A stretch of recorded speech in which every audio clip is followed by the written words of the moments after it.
بسم الله الرحمن الرحيم يوصيكم الله في أولادكم للذكر مثل حظ الأنثيين فإن كن نساء فوق اثنتين فلهن ثلثا ما ترك وإن كانت واحدة فلها النصف ولأبويه لكل واحد منهما السدس مما ترك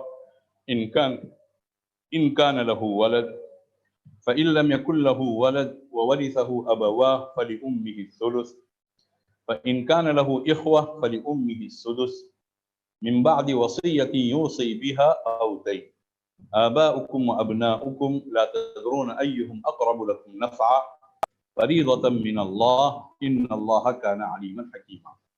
اللہ تعالیٰ تمہیں تاکید کرتا ہے، تاکید کے ساتھ کوئی بات بیان کی جائے تو اسے وصیت کہتے ہیں، ایصاء کہتے ہیں، وصا بھی کہتے ہیں، اوصا یوصی ایصاء یا وصا یوصی توصیۃ، بہت ہی اہتمام کے ساتھ تاکید کے ساتھ کوئی بات کہنا۔ اللہ تعالیٰ تمہیں تاکید کرتا ہے تمہاری اولاد سے متعلق۔ للذکر مثل حظ الانثیین، مرد کے لیے دو عورتوں کے حصوں کے بقدر، دو عورتوں کو جتنا ملتا ہے ایک مرد کو اتنا ملے گا۔ فَإِن كُنَّ نِسَاءً فَإِن كَانَتِ الْوَارِثَاتُ نِسَاءً کے اگر وہ سب عورتیں ہوں، یعنی میراث پانے والیاں سب عورتیں ہوں، فوق اثنتین، دو سے زائد ہوں، یعنی کہ اس میں دو اور دو سے زائد، یہ مفہوم ہے۔ فَلَهُنَّ ثُلُثَا مَا تَرَكَ، تو ان کو جو کچھ مرنے والے نے چھوڑا ہے اس کا 2/3 ملے گا۔ مرنے والے نے 12 لاکھ روپے چھوڑے ہوں تو 8 لاکھ ان کو ملیں گے، اسے ان عورتوں کو۔ وَإِن كَانَتْ وَاحِدَةً، اور اگر الوارثہ میراث پانے والی ایک ہی عورت، ایک بیٹی ہے مثلا، فَلَهَا النِّصْفُ، اسے کتنا ملے گا؟ آدھا ملے گا۔ مرنے والے نے 10 لاکھ چھوڑے ہوں اور ایک ہی بیٹی ہے تو اس بیٹی کو 5 لاکھ روپے ملیں گے۔ وَلِأَبَوَيْهِ لِكُلِّ وَاحِدٍ مِّنْهُمَا السُّدُسُ مِمَّا تَرَكَ، اور ماں باپ کو ان میں سے ہر ایک کے لیے چھٹا حصہ ملے گا اس مال میں سے جو مرنے والے نے چھوڑا ہے، اگر اس کی اولاد ہے، مرنے والے کی اولاد ہے اور ماں باپ بھی ہیں تو ماں اور باپ میں سے ہر ایک کو چھٹا حصہ ملے گا۔ کسی کا انتقال ہو جائے، اس کے بیٹے بیٹیاں بھی ہیں اور اس کے ماں باپ بھی ہیں، اور اس نے 12 لاکھ روپے مثلا چھوڑے ہوں تو ماں کو 2 لاکھ روپے ملیں گے اور باپ کو بھی 2 لاکھ روپے ملیں گے۔ فَإِن لَّمْ يَكُن لَّهُ وَلَدٌ وَوَرِثَهُ أَبَوَاهُ فَلِأُمِّهِ الثُّلُثُ، اگر اس کی اولاد نہ ہو اور اس کے وارث اس کے ماں باپ ہوں تو ماں کو 1/3 ملے گا۔ یعنی کہ کسی کا انتقال ہو جائے اور کوئی رشتہ دار نہیں ہے، بس اس کے والدین ہیں، اور اس نے فرض کر لیں 6 لاکھ روپے چھوڑے ہوں تو 1/3 2 لاکھ روپے ماں کو ملیں گے اور باقی 4 لاکھ روپے باپ کو ملیں گے۔ فَإِن كَانَ لَهُ إِخْوَةٌ فَلِأُمِّهِ السُّدُسُ، اگر اس مرنے والے کے بھائی بہن ہیں تو ماں کو چھٹا حصہ ملے گا۔ کسی کا انتقال ہو جائے اور مرنے والے کے 2-3 بھائی بہن ہیں اور ماں ہے، اس نے 6 لاکھ روپے چھوڑے ہیں تو ماں کو چھٹا حصہ یعنی کہ 1 لاکھ روپے ملیں گے، باقی اس کے بھائی بہنوں میں تقسیم ہوں۔ من بعد وصیت یوصی بہا او دین، یہ ساری تقسیم وصیت کے بعد میں عمل میں آئے گی، جو وصیت وہ مرنے والا کر کے جا رہا ہو، او دین، یا قرض کی ادائیگی کے بعد، یعنی مرنے والے پر قرض ہے تو قرض کی ادائیگی سے پہلے میراث تقسیم نہیں کی جائے گی، قرض کو ایسے ہی رکھا گیا اور مال تقسیم کیا گیا تو جتنا قرض ہے جو ادا نہیں کیا گیا ہے اتنا ہی مال حرام طریقے سے ورثہ تک پہنچا ہے۔ اب اگر ورثہ وہ قرضہ ادا نہیں کرتے ہیں تو وہ حرام مال کھا رہے ہیں۔ وصیت اس نے کی ہے، 1/3 میں وصیت نافذ ہوتی ہے، وصیت معلوم ہے، اس کے باوجود وصیت پوری نہیں کی گئی اور مال باہم تقسیم کر لیا گیا، وصیت جتنے مال کی تھی اسی کے بقدر ہر ایک کے پاس وہ مال حرام طریقے سے آ گیا، لہذا وصیت کا پورا کرنا بھی ضروری ہے، قرض کی ادائیگی بھی ضروری ہے، مالی معاملات کو کبھی بھی ہلکے انداز سے نہ لیا جائے۔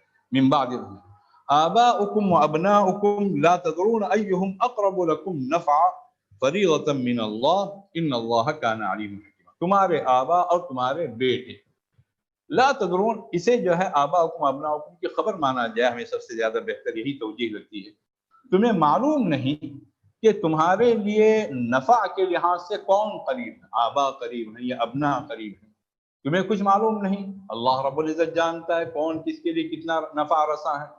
کسی نے کسی کو نفع رساں سمجھا لیکن وہ نفع پہنچانے والا نہیں ثابت ہوا، نقصان پہنچانے والا ثابت ہوا، انسان کو تکلیف ہوتی ہے اس سے۔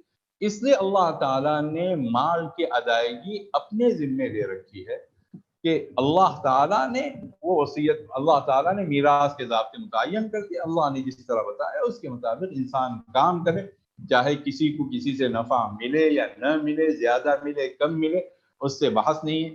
نفع رسانی کی بنیاد پر میراث کو نہیں رکھا گیا بلکہ قرابت کی بنیاد پر رکھا گیا، جو قریب ہے اسے ملے گا، جو قریب نہیں ہے اسے نہیں ملے گا۔ فریضۃ من اللہ، اللہ رب العزت کی طرف سے فریضہ ہے، یعنی کہ اللہ رب العزت کی طرف سے مقرر کیا ہوا حصہ ہے۔ فرض اللہ هذه الفریضہ، مقرر کردہ حصے کو فریضہ کہتے ہیں، اس کی جمع فرائض۔ یہ اللہ کی طرف سے مقرر کیا ہوا حصہ ہے اور اس کے مطابق ہی دیا جائے۔ ان اللہ کان علیما حکیما، اللہ نے اس طرح کیوں مقرر کیا ہے؟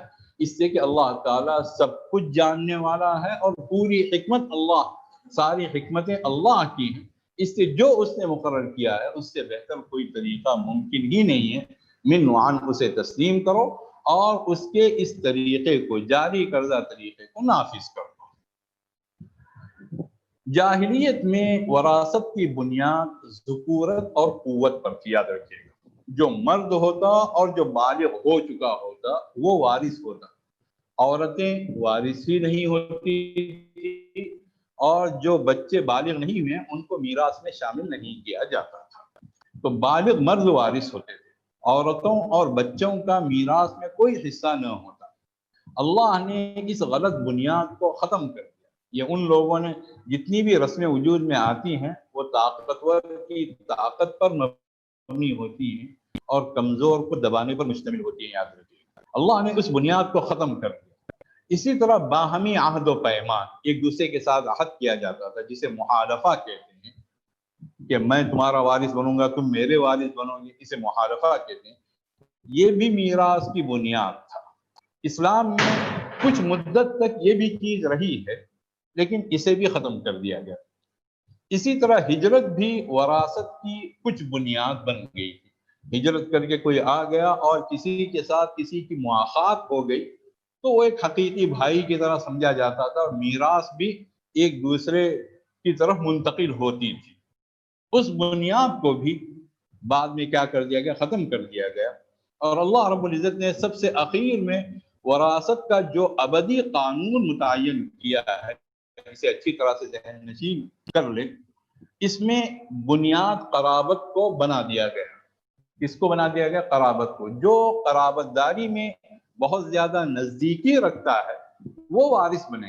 اس میں نہ غربت کو نہ بیچارگی کو، کہ فلاں شخص جو ہے اس کے بیٹے کو اتنا ملا اور اس کا جو چچادار بھائی ہے، جو اس کا فلاں بھائی ہے، وہ بیچارہ بہت ہی کمزور ہے، اس کے پاس کچھ مال نہیں، اسے کچھ نہیں ملا۔ تو اسلام میں بیچارگی کیا نہیں ہے؟ بنیاد نہیں ہے، بنیاد قرابت داری ہے۔ جو قریبی رشتہ دار موجود ہے تو پھر اس کو ملے گا، دور والے کو نہیں ملے گا۔ یہ اسلام نے یہ بنیاد متعین کر دی۔ اب قریب کا رشتہ دار ہوتے ہوئے دور کا رشتہ دار وارث نہیں ہوگا۔ نکاح سے قرابت داری یا تو باپ کی طرف سے ہوتی ہے، ماں کی طرف سے ہوتی ہے۔ نکاح سے پیدا ہونے والی قرابت کا بھی لحاظ رکھا گیا ہے۔ نکاح سے قرابت یعنی میاں بیوی کے درمیان بھی وراثت کو جاری کر دیا گیا ہے کہ شوہر کا اگر انتقال ہو جائے تو بیوی کو وراثت میں حصہ ملے گا، بیوی کا انتقال ہو جائے تو شوہر کو بھی وراثت میں حصہ ملے گا۔ زوجین کو ہمیشہ کے لیے ایک دوسرے کا وارث قرار دیا گیا۔ اسی طرح آزاد کرنے والا، یعنی کہ کوئی کسی کا غلام تھا، اس غلام کو کسی نے آزاد کر دیا تو اسے معتق کہتے ہیں، اسے بھی رشتہ دار کے خانے میں رکھا گیا۔ اور نسبی قرابت دار اگر موجود نہیں ہیں تو معتق کو یعنی آزاد کرنے والے کو وارث قرار دیا گیا۔ اس کے علاوہ اب کسی اور سبب سے کسی کو کسی کا وارث بنایا نہیں جا سکتا۔ دوستی بھی ایک سبب ہو سکتی ہے، پڑوس بھی ایک سبب ہو سکتا ہے کہ فلاں فلاں کے پڑوس میں رہتا ہے، فلاں فلاں کا گہرا دوست ہے۔ رضاعت بھی ایک سبب ہو سکتا تھا کہ فلاں فلاں کا رضاعی بھائی ہے، لیکن رضاعت کو میراث کی بنیاد نہیں بنایا گیا، دوستی کو نہیں بنایا گیا، پڑوسی کو نہیں بنایا گیا، احسان کو نہیں بنایا گیا، فلاں نے فلاں پر بہت بڑا احسان کیا، اسی کو پالا پوسا، اس کی تربیت کی خوب، لیکن یہ کیا نہیں ہے؟ وراثت کی بنیاد نہیں۔ وراثت کی بنیاد اصل اگر بنیاد دیکھی جائے تو قرابت ہے۔ حضرت سعد بن ربیع کی احد میں شہادت ہوئی۔ آپ کی دو بیٹیاں، ایک بیوی اور ایک بھائی تھے، یہ گویا کہ یہ ورثہ تھے۔ عرب کے عام دستور کے مطابق بھائی نے سارا مال لے لیا، اس لیے کہ بیٹیوں کو اور عورتوں کو وارث بنایا نہیں جاتا تھا، تو اس میں جو بالغ وارث تھے وہ کون تھے؟ ان کے بھائی تھے، تو بھائی نے سارا مال لے لیا۔ آپ کی بیوی نبی اکرم صلی اللہ علیہ وسلم کی خدمت میں حاضر ہوئی اور کہنے لگی کہ دو بیٹیاں حضرت سعد بن ربیع کی ہیں، ان کے والد احد میں شہید ہو چکے ہیں، ان کے چچا نے سارا مال لے لیا ہے، بغیر مال کے اب ان کی تربیت اور ان کی شادیاں بھی مشکل ہیں، اب میں کیا کروں؟ ان کا کوئی مال ان کو نہیں مل رہا۔ کس نے کہا؟ ان کی بیوی نے کہا۔ حضرت صلی اللہ علیہ وسلم نے ارشاد فرمایا کہ اللہ تعالیٰ اس کا فیصلہ فرمائے گا، یعنی کہ آپ صلی اللہ علیہ وسلم بھی جانتے تھے کہ جو طریقہ چل رہا یہ طریقہ درست نہیں ہے، لیکن اللہ کی طرف سے صریح حکم کے انتظار میں تھے۔ آپ نے یہ بات ارشاد فرمائی۔ بتایا جاتا ہے کہ اس پر آیت میراث نازل ہوئی۔ ہم نے اس سے پہلے بتایا تھا کہ کوئی واقعہ سبب بنتا ہے، اس کا مطلب یہ نہیں کہ واقعہ پیش نہ آتا تو وہ آیت نازل نہ ہوتی، آیت کو تو نازل ہونا ہی تھا، اس کے لیے کوئی نہ کوئی واقعہ سبب بن گیا، تو آیت میراث نازل ہوئی۔